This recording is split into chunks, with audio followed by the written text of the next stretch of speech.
Jayashankar sir యాదిలో ఇవాళ మనం ఏర్పాటు చేసుకున్న ఈ కార్యక్రమ అధ్యక్షులు మిత్రులు దేశపతి శ్రీనివాస్ గారు, కార్యక్రమ ముఖ్య అతిథులు పెద్దలు భారత రాష్ట్ర సమితి కార్యనిర్వాహక అధ్యక్షులు కేటీఆర్ గారు, పెద్దలు మసునాచారి గారు, వేదికపై ఉన్న ఉద్యమ సహచరులు, మాజీ మంత్రులు, ఎమ్మెల్యేలు, ఎంపీలు, మిత్రులందరికీ, కార్యక్రమంలో హాజరైన సోదరులందరికీ, సోదరిమణులందరికీ నా నమస్కారాలు.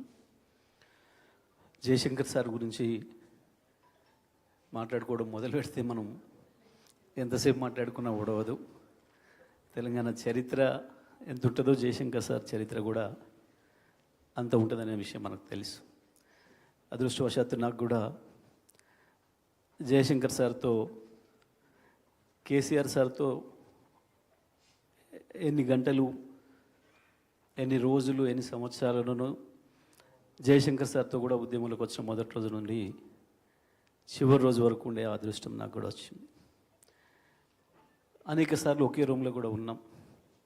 Jayashankar sir, R Vidyasagar sir, నేను కేసీఆర్ గారితో ఎదురుగా ఉండే రూమ్లో ఢిల్లీలో ఉన్నా, ఇక్కడున్నా. సార్ గురించి ఒక 2-3 విషయాలు నా దృష్టిలో ఉన్న విషయాలు ప్రస్తావిస్తాను.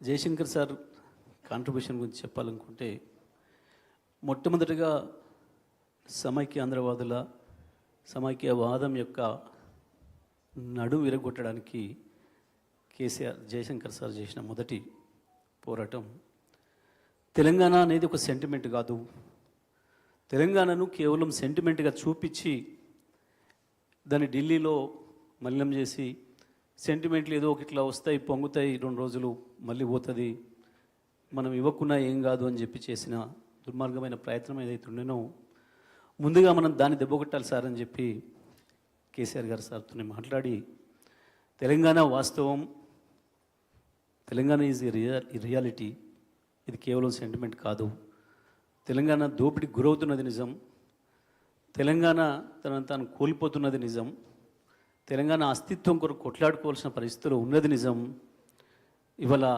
ప్రాణవాయువు కొరకు చూస్తున్నది నిజం అని చెప్పి, తెలంగాణ భౌతికమైంది, కేవలం భావం మాత్రమే కాదు అని చెప్పి, ఆ రకంగా దాన్ని ఎదురుదెబ్బ తీయడంలో, తెలంగాణ నిజం అని చెప్పి తెలంగాణ బాధల్ని ప్రజలకి, ప్రపంచానికి, కేంద్రంలో ఎవరికి అర్థం కావాలో వాళ్ళకి అర్థమయ్యే పద్ధతుల్లో ఎప్పటికప్పుడు కేసీఆర్ గారికి కూడా సమాచారం ఇస్తూ దాన్ని బలంగా వెనక్కి నెట్టడంలో, తెలంగాణను నిలబెట్టడంలో జయశంకర్ సార్ పాత్ర ఎంత అద్వితీయమైందో మనందరికీ కూడా తెలుసు. అదే కాకుండా ఇంకా ఒక సందర్భంలో కృష్ణ కమిటీ పిలిచినప్పుడు కేసీఆర్ గారు అప్పటిదాకా ఉన్న వాదన ఏదైతుందో, సమైక్య ఆంధ్రులు మన పైన చేస్తున్న దుష్ప్రచారం, తెలంగాణ వస్తే నిలబడదని, తెలంగాణకు ఆర్థికంగా నిలదొక్కునే శక్తి లేదని, తెలంగాణ అనేక రకంగా వెనుకబడిపోయిన ప్రాంతమని, సొంతంగా ప్రభుత్వాన్ని కూడా చేసుకోవడం కష్టం, వీళ్ళు నడపడం కూడా కష్టం అని చెప్పి చేసిన దుర్మార్గమైన ప్రచారాలను దృష్టిలో పెట్టుకొని, తెలంగాణ ఎట్లా నిలబడుతుంది, తెలంగాణ ఎట్లా రేపు విజయం సాధిస్తుంది, ఆర్థికంగా ఎట్లా ముందుకు పోతుంది, సామాజికంగా ఎట్లా అభివృద్ధిలోకి పోతుంది అని చెప్పడానికి కావాల్సిన పద్ధతుల్లో తయారు చేసుకొని పోయినారు మొత్తం కూడా.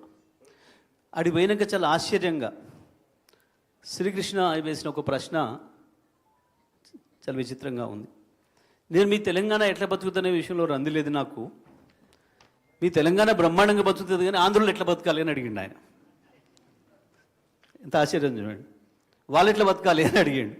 అప్పడానికి ఏం మాట్లాడుతున్నారు వాళ్ళు, మేం చేయబట్టే మీరు బతుకుతున్నారు, ఇక ప్రతిదీ మాదే, మేము పెట్టిన భిక్షతోనే మీరు బతుకుతున్నారు, మేము తెచ్చిన సొమ్ములతోనే మీరు బతుకుతున్నారు, ఆఖరికి అన్నం కూడా మేమే ఉండడం మీకు నేర్పుతున్నాం రోజు అనే పద్ధతిలో మాట్లాడినారు.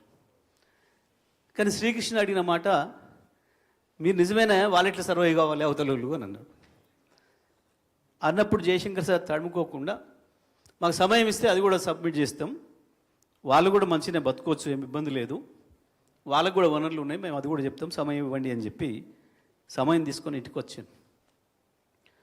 కూర్చున్నాక ఇక రాగానే ఇంక వేరే పని ఉండదు కదా సార్, రాగానే ఇట్లా కుర్చీలో కూర్చోకముందే మొదలు పెట్టాను కేసీఆర్ సార్, సార్ మరి ఇది ఎట్లా ఇప్పుడు అది ఎట్లా ప్రూవ్ చేయాలి, మనం వాళ్ళ బతుకుతారు మనం ఎట్లా చూపించాలి అని చెప్పి, లేదు రావు సాబ్ ఉన్నది అని చెప్పి పుస్తకాలు తెప్పించండి, కొన్ని వందల పుస్తకాలు. ఎప్పుడు తెలంగాణ ఆంధ్రప్రదేశ్లో కలిసిన తర్వాత నుంచి ఉన్న ప్రతి సంవత్సరం వస్తున్న ఆర్థిక వనరులకు సంబంధించి ప్లానింగ్ డిపార్ట్మెంట్ కావచ్చు, కాగది కావచ్చు, ఆడిట్ డిపార్ట్మెంట్ కావచ్చు, రెవెన్యూ డిపార్ట్మెంట్కి సంబంధించి కావచ్చు, బడ్జెట్లు కావచ్చు, మొత్తం తెప్పించి ఎన్ని ఆశ్చర్యకరమైన విషయాలు చెప్పిండంటే, సమైక్యాంధ్ర వాళ్ళు అక్కడ ఆంధ్రప్రదేశ్లో పన్నులు ఎగ్గొడుతూ తెలంగాణలో మాత్రమే పన్నులు వసూలు చేస్తూ ఎట్లా దోపిడీకి పాల్పడుతున్నారనే విషయాన్ని ఉత్తమ మాటలతో కాకుండా మొత్తం లెక్కలతో ప్రూవ్ చేసిండు. ఎంత ఆశ్చర్యంగా ఉన్నాయంటే దాంట్లో గోదావరి జిల్లాలు, మొత్తం భారతదేశానికి అన్నం పెట్టే అన్నపూర్ణనే గోదావరి జిల్లాలు అని చెప్పి చెప్పబడే గోదావరి జిల్లాలు, ఆనాటికి ఉన్న సమైక్య ఆంధ్రప్రదేశ్లో రిచెస్ట్ జిల్లాలు అనుకుంటున్న గోదావరి జిల్లాలు, రెండిటి ఆదాయం కూడా జిల్లా పరంగా చూస్తే తెలంగాణలో ఉన్న 9 జిల్లాల కంటే కూడా తక్కువ ఉన్నది ఆ జిల్లాల నుంచి వచ్చే ఆదాయం. తూర్పుగోదావరి, పశ్చిమ గోదావరి. ఎక్కడ హైదరాబాద్ పక్కన పెడదాం కాసేపటికి, రంగారెడ్డితో కూడా పోల్చే పని లేదు. నల్గొండ అత్యంత దారుణంగా దోపిడీకి గురైన మహబూబ్ నగర్, ఆఖరికి ఆదిలాబాద్ జిల్లా నుంచి వచ్చే ఆదాయం కంటే కూడా గోదావరి జిల్లా నుంచి వచ్చే ఆదాయం తక్కువ కనబడుతూ ఉంది. ఏంటిది కారణం అని అడిగితే, ట్యాక్సులు కట్టడం ఎవ్వడు కూడా ట్యాక్సులు ఎగ్గొడతారు. మన జిల్లాతో పోలిస్తే ఆదిలాబాద్తో 3 ఇంతలు ఉంటుంది గోదావరి జిల్లా, మహబూబ్ నగర్తో 2 ఇంతలు ఉంటుంది. నాడు అంతమంది ప్రజలు ఉంటారు, రోజు తింటారు, వాళ్ళు కూడా రోజు కూడా అన్నీ ఉంటాయి. మరి ఎందుకు ట్యాక్సులు తక్కువ వస్తున్నాయి అని అంటే, ట్యాక్స్ ఎవేజన్ ఉంటుంది అక్కడ, కొల్యూజన్ ఉంటుంది, అవినీతి ఉంటుంది. అక్కడ ఉండే అంత అవినీతి తెలంగాణలో లేదు.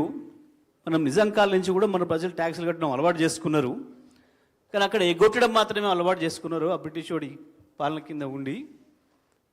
అక్కడ కూడా కరెక్ట్గా వసూలు చేస్తే పన్నులు అక్కడ కూడా ఆదాయం వస్తుంది, వాళ్ళు బతుకోవచ్చు అని చెప్పి బ్రహ్మాండమైన డాక్యుమెంట్ తయారు చేసుకొని తీసుకుపోయి మళ్ళీ శ్రీకృష్ణకి ఇచ్చి ఆయన సాటిస్ఫై చేయాల్సి వచ్చింది. అంటే జయశంకర్ సార్ ఎంత జాగ్రత్తగా ఉన్నాడు ప్రతి విషయంలోనంటే, తెలంగాణ ఇంచును చదవడంలో దేశపతి గారు చెప్పినట్టు ఎంత అద్భుతంగా పనిచేసినారో ఆయన జీవితం అంతా. నిజంగా జ్యోతి, క్రీడా జ్యోతి అని అంటే మనం జయశంకర్ సార్ని చూసి నేర్చుకోవచ్చు. ఒకరి నుంచి ఒకరికి కాగడా అందించినట్టు తెలంగాణలో ప్రతి వ్యక్తికి తెలంగాణ వెలుగును అంటించడంలో జయశంకర్ సార్ పాత్రను ఎవరొకరు కాదనలేం. ఇంకా ఒక గొప్ప మాట విన్నా నేను ఒకసారి సార్ నుంచి. ఆంధ్రాలో ఒకడు శాల్వా మీద వేసుకొని వచ్చి తెలంగాణ మేధావుల సంఘం పెట్టి వచ్చిండు, మీకు కూడా గుర్తు. రాగానే మనోళ్ళు కొంతమంది వచ్చి, సార్ మనం కూడా తెలంగాణ మేధావుల సంఘం పెట్టాలని వచ్చారు. ఏం సంఘము అన్నాడు. మళ్ళీ అంటే తెలంగాణ మేధావుల సంఘం సార్ అన్నాడు. అంటే మరి వాళ్ళు ఎక్కడ ఉన్నారు అన్నాడు. సార్ మీరు పెట్టాలి అని. నేను ఎట్లా పెడతానా, అది మేధావుల సంఘం అంటుంటారు, మేధావులు పెట్టుకోవాలి, మరి నేను ఎట్లా పెట్టాలి అన్నాడు. మేధావి అంటోడి ప్రపంచంలో ఇప్పటివరకు కూడా నేను చెప్పుకోలే మేధావిని అని. నేను ఒక సన్నాసి చెప్పాడుగా తెలంగాణలో ఎవడోడు మేధావులు. ఈ సన్యాసులకి అట్లాంటి గొప్ప వాళ్ళు అర్థం కారు. అంత గొప్పవాడు జయశంకర్. తాను ఎప్పుడు గొప్పగా ఊహించుకోలేదు, గొప్పగా అనుకోలేదు. తెలంగాణ జ్యోతిని ఆర్పకుండా నడిపిస్తున్న గొప్పతనం తనకి అని తను ఎప్పుడు కూడా అనుకోలేదు. అంత గొప్పగా, అంత నిరాడంబరంగా ఉంటూ మనందరినీ కేసీఆర్ గారి నాయకత్వంలో కలిసి కొట్లాడడానికి అద్భుతమైన స్ఫూర్తినిచ్చిన జయశంకర్ సార్ను తెలంగాణ ఉన్నంతకాలం అందరం కూడా యాద పెట్టుకోవాల్సిన బాధ్యత మన అందరిపైన ఉందని తెలియజేస్తూ సెలవు. జై తెలంగాణ. జయేశ్వర్ రెడ్డి గారికి కృతజ్ఞతలు. వారు చెప్పింది